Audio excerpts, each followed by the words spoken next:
Welcome to the Beverly Hills Plastic Surgery Podcast.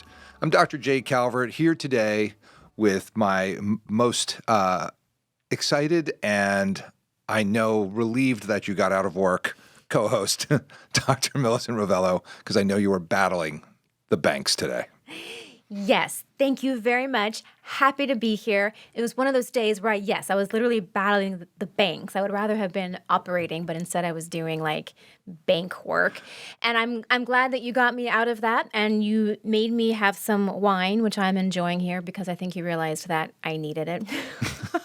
Well, this is very fancy wine. Because we are very fancy people and we're talking about a very fancy topic. We do. We have a fancy topic today, so we have fancy wine for the fancy topic and fancy people. And what are we talking about today? It's something that came up for me over the past few weeks after seeing some issues with billionaire plastic surgery. Ooh, so we're talking about billionaires, people Right. with oodles of money Right. who go on to get plastic surgery that is not great. So this is the topic for me is just because you're a billionaire doesn't mean that you have to have bad plastic surgery. Which is a bit of a head scratcher. Right? Like everyone else is like, like why wouldn't you have like amazing plastic surgery? But it happens if all you're the a billionaire? time. It It does happens all the time, right? You know who you are. You know who you are, right? And by the way, everybody who's listening knows who they are. Knows who they are. So if you know who you are and you're listening, here's your opportunity as a billionaire to learn how to have good plastic surgery. This is the billionaire's guide to getting good plastic surgery. I love it. And I personally can think of several reasons why I know that this happens, and I'm sure that you have your own reasons. But let's kind of go through why this happens, because it is a head scratcher.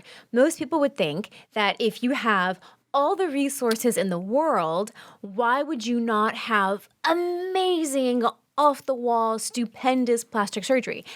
And there are those that do. And you probably don't know who they are because the plastic surgery is just that good.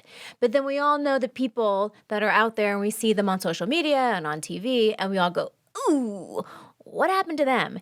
And these people have all the resources. So how did they get to this position of having plastic surgery that does not look great? Like, why would that be? So if you're like a normal person, you're listening to this, I guarantee you that like if you're not a billionaire, but you want to have plastic surgery, you'll have a methodology of going about it to get to the right person for you to get good plastic surgery. Starting by listening to plastic surgery podcasts. That's right. Well, that's what we're hoping here, right? You're doing your research. Right, but the billionaires don't have that time. They don't have the don't. luxury of time to learn who's going to really do something good for them. They are, and this happens even for non-billionaire, high-level celebrities that are very High-level wealthy, executives, everything. yeah. The high-level execs, exactly. Yeah. And there are just so many ways that you can avoid getting bad plastic surgery. But what happens for typically these billionaires is they assign somebody to the task. Who's going to find out who's the best? How? And I know because I get the calls in my office from assistants Yes. that say, I work for so-and-so. She's flying from China. This is what's going to have to happen. She has 25,000 people that work for her, blah, blah, blah. This is what the deal is. Can you accommodate that? I said, of course, we're a celebrity, billionaire friendly. We take care of these people all the time. And of course, you don't know who I operate on because they never find out about that. And it's not the bad plastic surgery that everybody likes to talk about. So what happens is the assistant does the research and goes to them and says, this is who you're going to. 1,000%. And I was going to say that's what happens because these are the stories that I hear from like friends and acquaintances and people I know is like, I sent my assistant out to go find out who the best person is to get like even just fillers or Botox from or who's the best plastic surgeon to do like a nose or a face. And it's like, first of all, this executive assistant probably has a gajillion other things that they're doing for this person already. 1,000%. This is on the list. It is not probably the high priority. And it takes a lot of time to really go through and find the right plastic surgeon for any given person. And when you have 20 other things you're trying to do with your day, you're not going to be spending that kind of time, number That's one. right. And number two, you don't really know what you're looking for. Nope. And you're not the person who needs the surgery, and you're not going in there with a consult. So there are so many places where this disconnect happens. But I think one of the big ones that I see is this farming out and delegating the research of the plastic surgeon to a 25-year-old assistant. Right. You know, like, what do they know about what a good facelift looks like? They're not even looking for that. They go right to the celebrity-style plastic surgeons. I mean, remember I was on Elizabeth Vargas's podcast talking about her plastic surgery, where she had seen, 4 or 5 celebrity plastic surgeons in Beverly Hills. Like, what does that even mean? Is the plastic surgeon themselves a celebrity? Yes. Or do they operate on celebrities? I was always very unclear as to what that actually meant. No, they see themselves as celebrities. So she went to the celebrity plastic surgeons. They're on TV. They're on, this TV show, or they're on this or that, or they've operated on this person or that person. And she said, and none of them could help her. And they said, this is a big problem. You need to go back to the surgeon who did it. We can't help you. And they didn't want to. It was a hard, impossible situation. And she said, why do people waste their time with people that are more interested in how they look on their magazine cover, rather than the cases that they're doing? The plastic surgeon is more concerned with their, their photographs of themselves and, what their next, appearance is going to be and when they're doing the Today Show or whatever. And she goes, these guys really spend a lot of time like worrying about themselves. How are they going to worry about my case? And she came and saw me on a Friday and said, this is going south. I go, these implants are going to be out by next week if we don't do something. We fixed her on Monday or Tuesday, and, she's been fine ever since. And she said, like, how is that even possible that, and she said she was referred in by 5 separate people to a surgeon she'd never heard of, me, and everyone said, well, Jay Calvert can fix that. Well, Jay Calvert, he can fix that. You go to Dr. Calvert, he fixes things like that. That's what he does. And she's like, no one would even know that to go there except that I had referrals from 5 people that you fixed that were in my circle. And that is the key. I think getting those referrals from people you know, who you trust, who either have had plastic surgery by this plastic surgeon, or who just knows of them in the community. Now, that being said, if you're being referred to somebody by a friend or a colleague who had plastic surgery, make sure you like their results. Don't just go because they said to. 100%. So still a little bit of a critical eye. But I think also what happens is sometimes big name celebrities or just people in general don't want to let others know that they're going to have plastic surgery or that they're shopping for a plastic surgeon. That's right. So that is a lot of times how the assistants end up with the jobs, because those are the ones who sign the NDAs. And so they don't really want to get out there and be too public that they're looking for this information. But that is where that information is so crucial, getting those referrals. Because yes, anybody can do a Google search or, a social media search or an Instagram search. Or ChatGPT. Or ChatGPT. Who's the best plastic surgeon? And ChatGPT is going to cultivate all of these sources like Instagram and TikTok. But that doesn't mean that that person who has oodles of followers or who's all over the place on TV is, like you said, super focused on the care. Not to say they can't be, mutually exclusive. They can coexist. Of course. But just because one is super famous or a celebrity plastic surgeon does not necessarily mean that they're going to get great, outstanding results. And so that's where that's where I think the referrals are super, super helpful. Go to a trusted source. But what do the billionaires do? They don't have time for any of this. They're on private jets. They're on yachts. They tell their assistant, handle this. And the last thing the assistant wants to do is let them down. So they're going to go to all those big name celebrity plastic surgeons and say, that should be a sure bet. This one did this facelift or whatever. But, who knows for real, right? And who even knows what they're even looking at? They don't understand the nuance of what can be done. No, and what boggles my mind is I've come across multiple people at these high levels, celebrity names you would know, who have gone and gotten plastic surgery by surgeons that aren't even plastic surgeons. Mm-hmm. Like, it's not even that they went to a plastic surgeon and didn't get a good result. They went to like a gynecologist or a, obstetrician or a family practice doctor or someone that's like not even a plastic surgeon. It's like, how did you get to that person? Like, how, with all of these resources, did you not even get to a plastic surgeon? So there was a case that came over my desk as an expert witness, which I refused to do because I knew the gynecological surgeon that did the liposuction on this huge name celebrity. And I'm not going to say who it is, and I'm not going to say which courthouse it's in because it's in a lawsuit now. And this case it's so ridiculous. If I told everyone about this case, which I don't want to do out of respect for the massive celebrity who've had to file this lawsuit, they would be like, how on God's green earth did this person get this operation from this gynecologist and get this horrific, destructive operation done to them? You would be like, what? How does this even come close to happening? Right. There are all these amazing board-certified plastic surgeons literally right in front of your face. Right here. Right in front of your face. They are right there. And it's like, and this person with huge success, an amazing body, gets bad plastic surgery from somebody who's not even a plastic surgeon. It's mind-boggling. It's mind-blowing. It is like, and the public is probably listening, all of our listeners are probably just like, that can't possibly happen. Well, I can assure you it does. It totally happens. And it happens all the time. It's happened today. Today, somebody got some kind of crazy-ass operation from a person who's not even certified to do it, who doesn't have hospital privileges to do it, and they're going to have a bad result. I'm going to keep it clean here on this Beverly Hills Plastic Surgery podcast. But the reality is that these people with all the resources can't find the person, and they are enamored by the panache of the marketing and the other celebrities that have gone there, maybe, who they've taken photos with and have videos of them hanging out with, and it's bizarre. It really is. And in the end, what matters are the results. Right.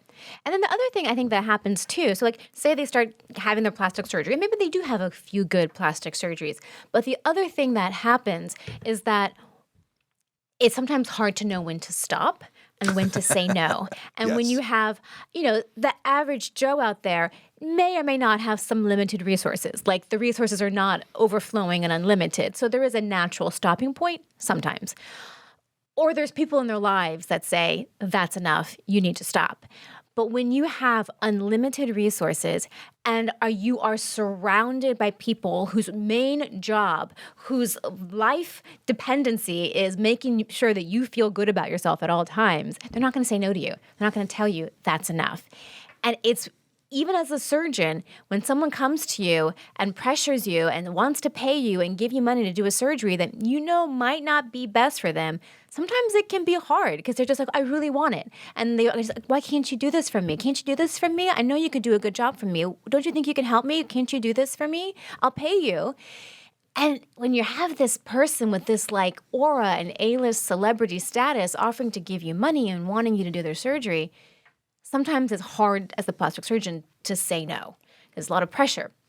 So I think sometimes it's that they don't know when to stop, or there's no one putting any guardrails against them. And that's when people start looking really strange.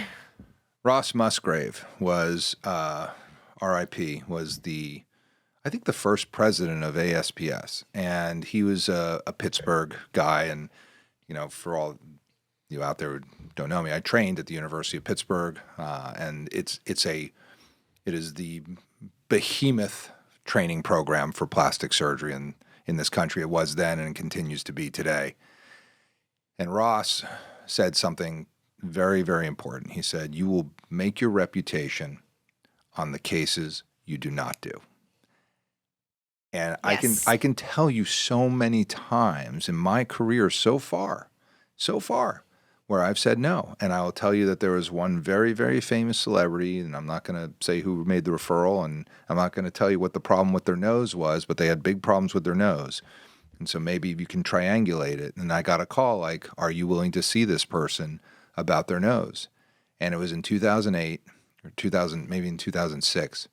And I said, that's not a referral I can handle at this point in my career. I said, I just can't do that right now, because I knew that this was going to be like that other surgeons with big names and big reputations had massive problems Tried and failed. with this celebrity that had cost them reputation points, big time. And I just said, No.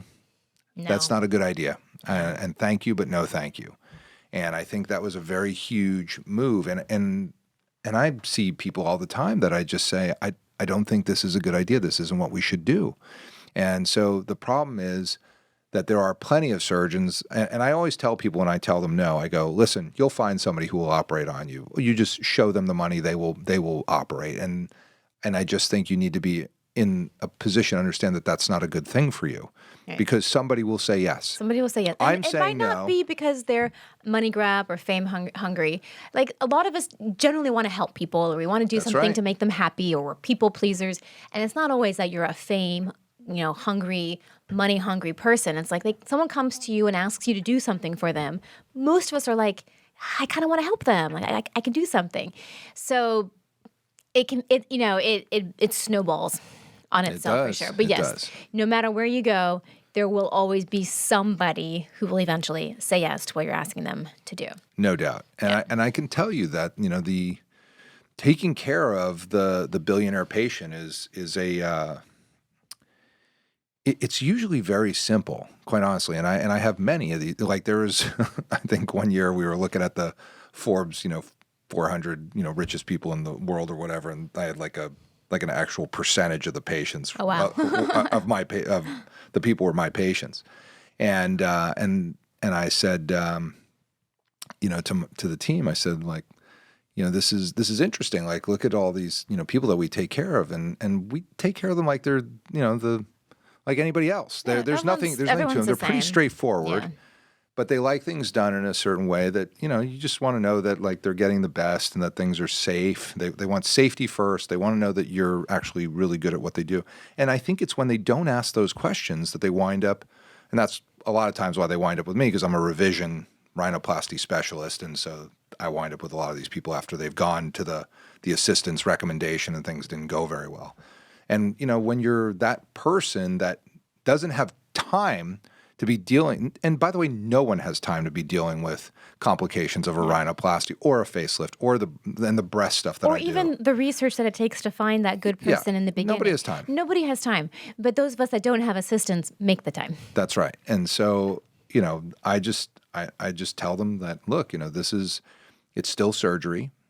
Things can still go wrong. Obviously, you've stacked the cards in your favor by finding somebody that does this stuff all the time. So I think, just in terms of the messaging to the billionaires or their assistants, whoever's listening to this podcast, like, go to the next level. Don't just say to yourself, well, this person operated. Like, I mean, even for me, like, I mean, people say, like, I've had patients that said, like, oh, you operated on Terry Dubrow, like, you must be really good. I was like, well, that doesn't mean anything. It just means Terry believes I'm really good. And maybe he knows that I'm really good for him because he is a plastic surgeon, et cetera. But it doesn't necessarily mean I'm the best surgeon for you, and so that's where I think you have to go to that next level and really look at the results and look at what you're trying to achieve, and are you lined up with the right person to do this? I mean, when people listen to that story about the gynecologist wrecking the body of an A-list, Hollywood movie actor, and now there's a lawsuit about it, they're gonna say to themselves that can't possibly happen. And so just realize that it does. Yeah. There are what, 7,500 board certified plastic surgeons in the country, and there are 55 or 60,000 doctors that say they are plastic surgeons. Right. Do the math. So what is the percentage chance that your surgeon is actually a board certified plastic surgeon and not certified by a board that is not an ABMS, American Board of Medical Specialties board? And it's very hard to get the right person, but we all see the results on TMZ. We all see these bad operations and results wind up being, the fodder for, like, these, magazine shows to say, like, what happened with so-and-so's face, And it's like, well, I can tell you, somebody didn't do their homework and somebody didn't communicate properly. And I'm sure they paid a ton of money. Like just because you paid a ton of money, yeah, it doesn't mean anything. That's been, well, I saw so-and-so and they were so much more expensive than you. So I'm going to go there. That came up. I'll never forget that. That was oh my God, that was a long time ago. My coordinator was, had to be 2009 because of who the coordinator was, or maybe 10. And the patient came in for a rhinoplasty consultation. And at the time, let's say it was like $17,000 or something like that for a primary rhinoplasty. And, now primary rhinoplasty is, $30,000 or $40,000 depending. But, at that time, we gave, my coordinator gave her the price quote for $17,000. And she had seen, a celebrity plastic surgeon in Beverly Hills also who they were considering going with. And the mother of this, teen Beverly Hills High teenager said, well, you must have forgotten Dr. Calvert's fee. And she said, what do you mean? Well, $17,000 for this operation? It's just OR and anesthesia, right? And she said, well, we saw Dr. So-and-so and it was $83,000. And my patients were billionaires, of course. So they, this other surgeon saw them coming and said, well, this rhinoplasty in 2011 or whatever was $83,000, which was, 6 standard deviations off the mean of what people were charging for a rhinoplasty then. And she said, no, this is what Dr. Calvert charges, and he doesn't change his fees based on who's in front of him. Right. The fee is the fee. And she said, well, we have to go with him. He's so much more expensive. He has to be better. He must be the best. And he up her nose so badly, And she came back with her tail between her legs and said, I need a revision. She got a rib graft a year later. And, that's the problem, right? It's like, well, it's so much more expensive. It has to be good. That's not necessarily the truth. That's really not the truth. And we could do a whole thing on, celebrity surgeon facelifts right now because, I find that, making these pretrichal cuts all over the forehead is not attractive. But the guys that are charging $250,000, $300,000 for facelifts are making these, crazy incisions and cutting off the sideburns and throwing them away. And people are going there because it's so much money. It has to be good. Crazy. Not necessarily. So just because you're a billionaire, you can listen to this and you can get some insight. You don't have to have bad plastic surgery. I promise you. Go the next level, and you too, just like us average Joes, can get great plastic surgery by going to the right people. I promise you that. Yes. Does that make sense? Yes. Yes. Do you have anything else? No, that's it. All right. Well then, this is the Beverly Hills Plastic Surgery Podcast, coming to you from the 90210.